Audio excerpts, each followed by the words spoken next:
How do you deal with conflict of interest between team members? For example, when your team has a discussion between cost saving versus better product feature.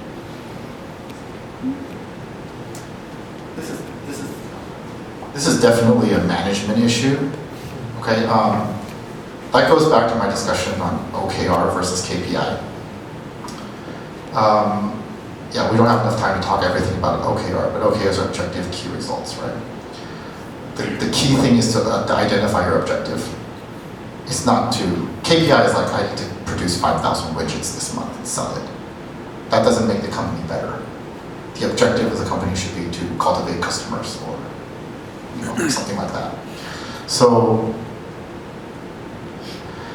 cost savings versus better product feature needs to be a discussion on what the objective of the company is. Okay, is your company's goal to create a cheaper widget, or is your company goal to provide a better service?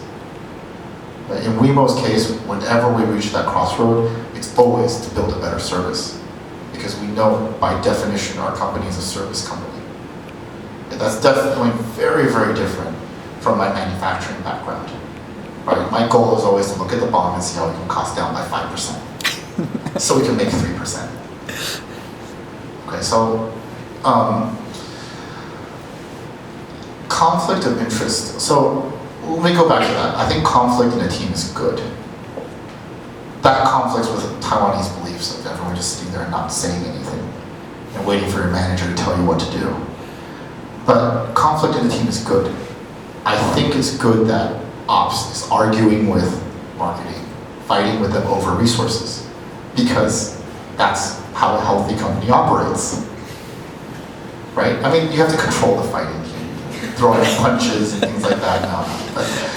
But you have to you do have to manage that conflict.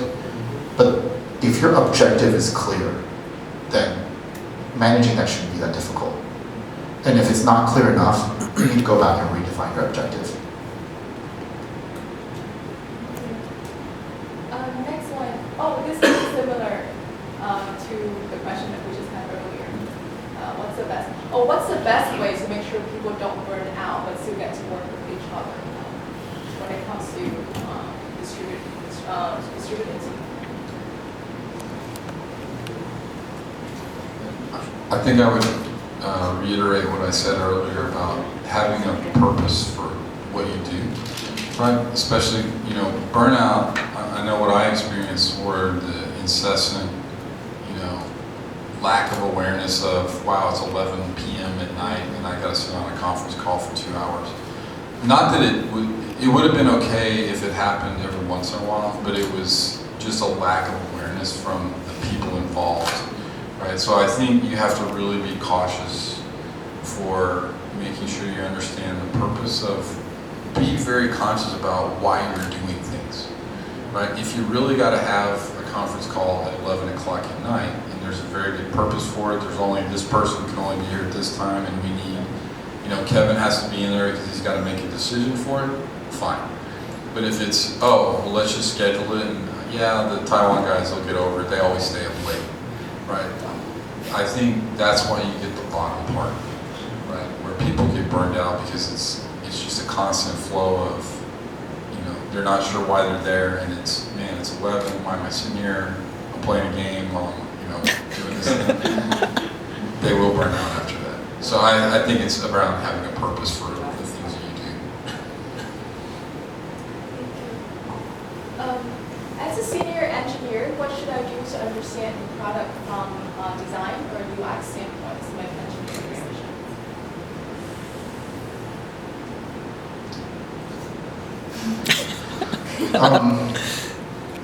Do you use your product? Are you a part of the customer base for your product? Right? I mean, if you're not using your product, it becomes very difficult to design from a UX standpoint. The first year we started WeMo, before that, I probably was on a scooter like once, twice. Okay, our founding team, I was the only one that ever rode a scooter before. They're consultants. Okay.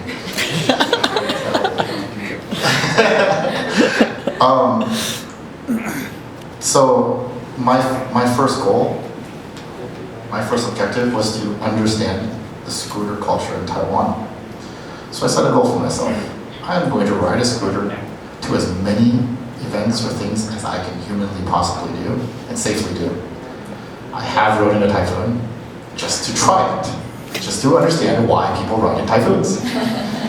Okay, and so I think to understand, you really have to understand the pain points of your user. Okay, it's very easy to push the job. We've had these discussions recently where we go, we just find someone who's a UX designer and they'll figure it out. Right, but I mean, when it comes to service like WeMo, it's not hard to figure out if your user experience is good. Ride it every day. One of the things our company offers as a benefit to employees is you get to ride WeMos for free.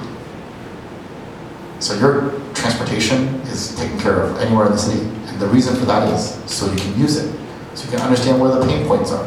So when you hit the button and nothing happens on the scooter, you feel the pain the user's feeling. Right? So I mean, if you're, whatever product you're designing, if you're building a scooter and your CEO has never ridden one of your scooters or doesn't ride your scooter to work, you have to ask that question, right?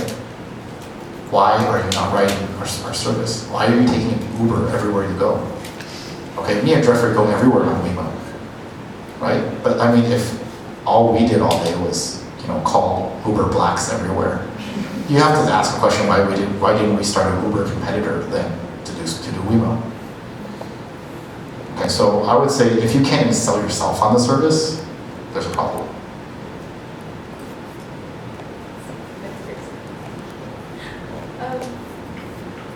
What's the biggest difference between manager track and IC track for engineers? Actually, IC stands for individual contributor.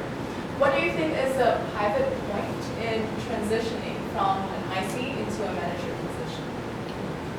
It goes more into a career path, sort of. Not sure. Or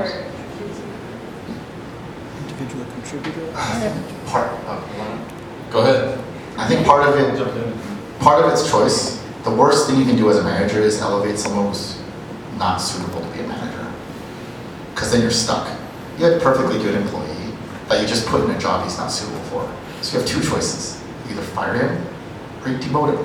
Both are not very good choices. He could have been doing his previous job perfectly fine. Right? I did that once.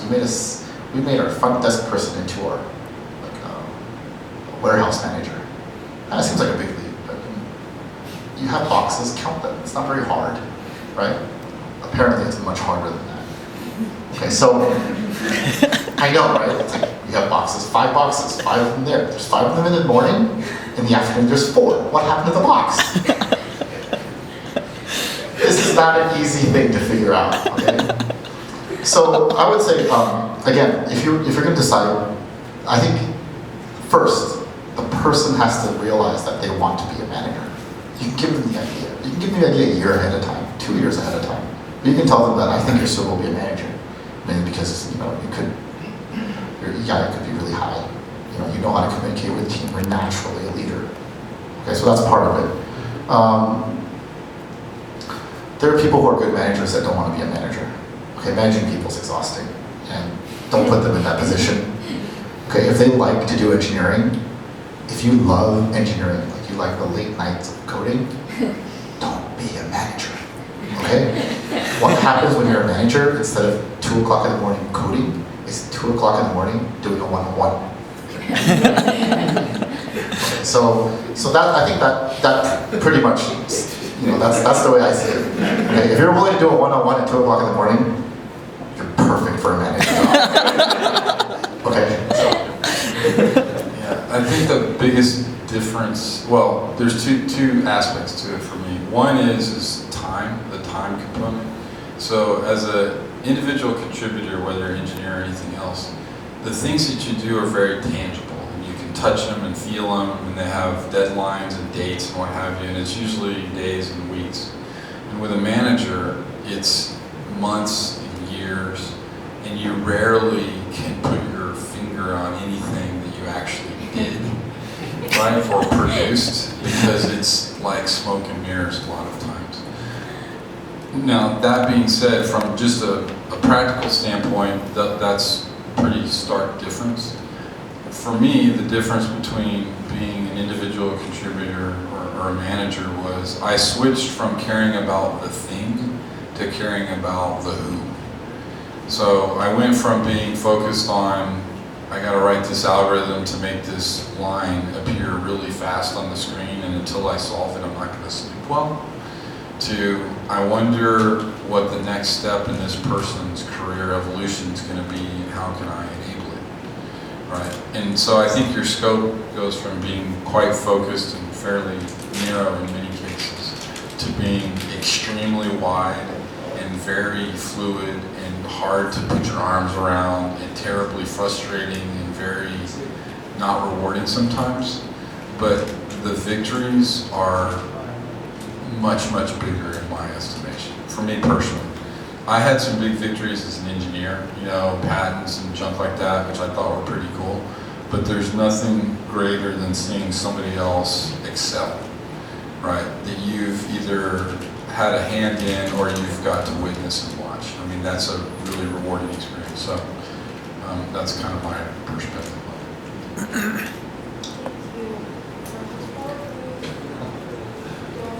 We have the last question. What are some of the potential paths for an engineer's career growth in the startup?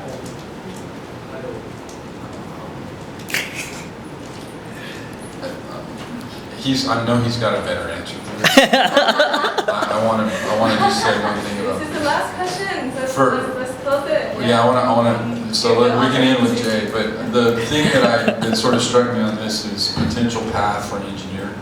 To me, it's more potential path for you personally, right? Especially in a startup is an incredibly great place. Like he said before, we don't know what anything is. We don't have a process. We don't know. We're inventing things on the fly. You know, and I've worked at Dell. We had, I don't know, maybe 140,000 employees, right? I don't know what the number is, some giant number. But you would get lost in the shuffle there. And to find a career path in there was exceedingly difficult. In a startup, the sky is the limit. Like you can do anything. You could be a coder. You could be a marketing person, ops, advisor, whatever. You can just go all over the place. I think the answer is anything. Any path that you have a desire to do, you can do it. Start right I think you've already gone down that path to a degree. The fact that as an engineer you're willing to join a startup means that you're kind of willing to expand your horizons, towards the horizon rather than just your screen, or your desk. So, when interviewing people to join startups, my biggest question is always, why are you joining a startup? And if the answer is to understand more, to learn more, to learn some different things from different people, that's the goal. That's the goal of a startup. I can understand what marketing is doing. Okay, I can get in trouble with accounting because I didn't report something properly, right? So I understand a little bit more about how that works. Again, you get to explore, and especially when you're like in a 2 or 3 person startup, try not to limit what you're doing. Okay, like if someone goes, hey, you know what? I need this drawn. You go, hey, I can do this in Microsoft Paint. Okay, then draw it in Microsoft Paint. Just do it. That's part of being in a startup, just to try different things and just to find out what you're good at and what you're not. And sometimes you might find that, you might be really good at programming, but you really enjoy marketing, right? Or you really, really enjoy managing people. So I would say unlimited career paths. You already have the logic thing down. That's the whole point of being an engineer, right? So you already have the logical arguments that you can make. Just go with it. Thank you so much for your time, and thank you for sending us all the questions. We have Stella to come and close the evening. Okay, thanks to the speakers for the brilliant sharing and Daisy today. So give them a round of applause. Thank you. And also, it's really our pleasure to have you guys here vibrant community of open dialogues because of you. Also, we would want to thank for our venue sponsor, CC Work, for giving us a wonderful open space for the event. CC Work is currently managing 4 levels of co-working space and office space in this building with smart meeting rooms, conference rooms, and lounges.